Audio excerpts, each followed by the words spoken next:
see if it fits. And it does appear that it's going to fit just fine. At least once it's on the CPU, on the cooler in the CPU. Right now you can see it's resting on top of those coils, but that's because the CPU is not there, and obviously the thick copper base of the heatsink isn't there either. But we no longer have clearance issues with this, so great. So remember, anybody, if you have a Tunic Tower heatsink, you can shave those K8 holes off, and you'll be all set. So now what I'm going to do, let me pause. Dirty Job is on in the background. Got to do something while I'm doing this work. So now what I'm going to do is clean off the bottom of my Tunic Tower. So you can see I got some leftover thermal goop on there, and clean off the top, the heat spreader on my trusty old Q9450. That's an Intel Core 2 Quad 45 nanometer processor. Runs at 2.6 gigahertz stock. Now I know this one's capable of hitting 3.4 very easily. I've even seen it do 3.6 on the old 750 NVIDIA motherboard that I had that I couldn't stand. So it'll be interesting to see what I can do with it. Now I gotta find me my Q-tips. Don't remember what I did with. Oh, there they are. They're down there on the floor. And my 2-part Arctic alumina or Arctic silver thermal cleaner, which I think is in the closet of doom in my junk drawer. Let's see. Oh, looky there. There's my Arctic cooling or Arctic silver Arctic Clean 2-part cleaning kit, and here is my Arctic Cooling MX2 thermal paste, the breakfast of champions. There's my messy room right there. So you guys know the drill. I've showed you this before. Take cooling solution or cleaning solution 1 and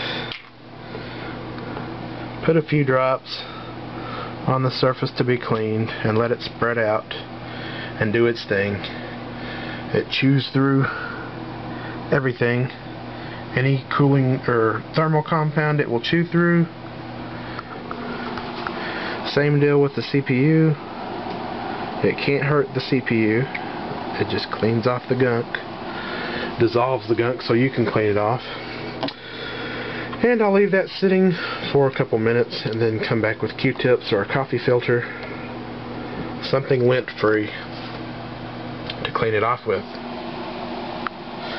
And of course then after that we will use part 2, the thermal surface purifier, to clean any residue off and get them ready for mounting. So I won't bore you guys with that. You've seen me do it before. There we go. CPU's mounted.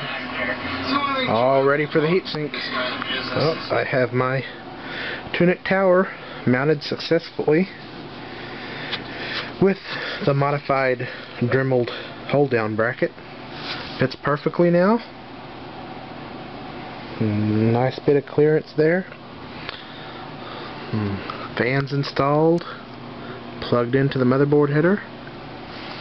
We are ready to go. There's a nice close-up macro shot of my modified hold down bracket. Took about 5 minutes with a Dremel, and all clearance issues were solved with no modifications to the board. Awesome. This is actually the memory that's going in this board. This would be 4 2 gigabyte sticks, so 2, 4, 6, 8 gigabytes of memory. These are match sticks. Well, actually, this first set is about 4 months old, and this is brand new. So, but they're the same model number, so I'm hoping they'll overclock about the same. You can see this is G-Skill 6400 CL5, and this is DDR2 800 megahertz memory. It is CL55515, and the voltage is officially 1.8 to 1.9 volts, so it should run at 800 megahertz DDR at 1.9 volts. So, satisfied? Yep. Try this one. Well, it only took about 2 hours, but I finally got the motherboard crammed in there. I really got to get a new case. It's about 4 o'clock in the morning, I think. Let's see what time it is. I bet that 4:01. Now we can at least see if this thing powers up. Definitely need a new case. Whew. Well, this is just one of those times when you gotta say, holy crap. So, you'll have to excuse my appearance if it looks kind of raggedy. But, I've been messing with this thing for 2 days. I don't know if I mentioned it on camera yet or not. I know I have in a forum post, I think on the hard forums.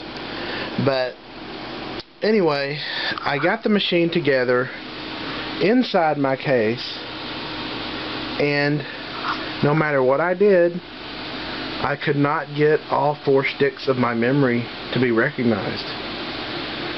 Now, keep in mind, this is pretty good memory. This is G-Skill. I showed it to you guys earlier. PC6400, DDR2 800 megahertz RAM. So it's great stuff.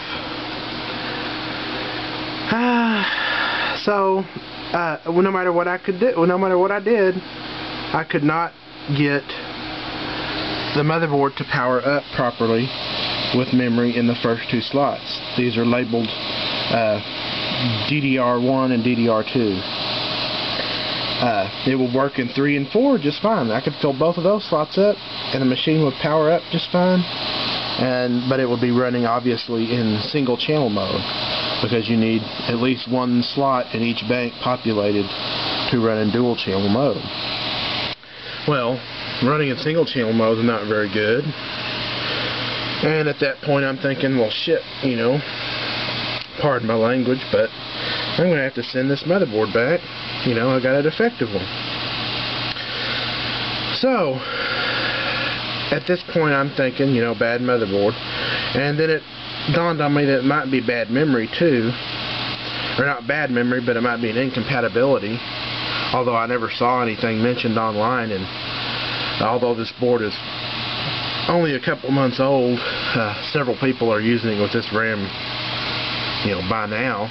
So anyway, today I got some, what did I do with it? These were actually a really good deal at Newegg. OCZ Fatality PC6400, which is basically DDR2 800 memory.